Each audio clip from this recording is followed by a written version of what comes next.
Abote wong lanang yen duwe bojo biduan kudu bisa sabar ora cemburuan yen tansah sujanan lan karep uring-uringan ora moko bubar anggone bebiaran pancen gaweane dadi artis panggungan ning kono ning kene nyanyi karo bergoyang kula biasane pengin kundur tanggapan pengen langsung sare wegati jadolanan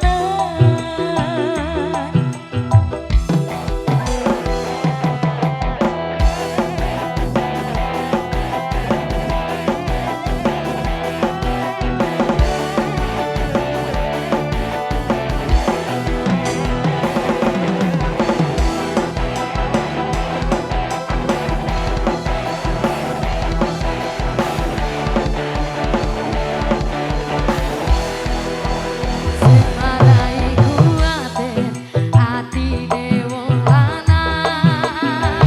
kudu bisa sabar yen ngrabi biduan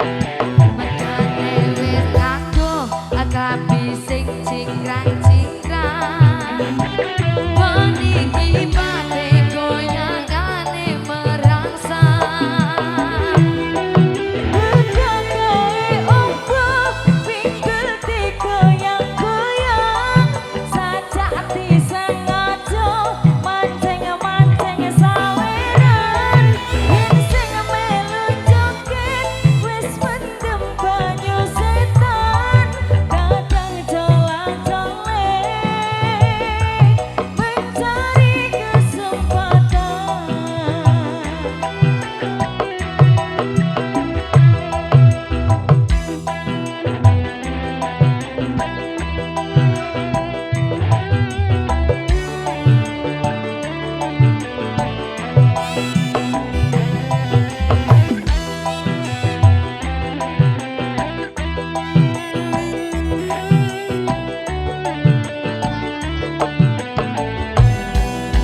Abote wong lanang yen duwe bojo biduan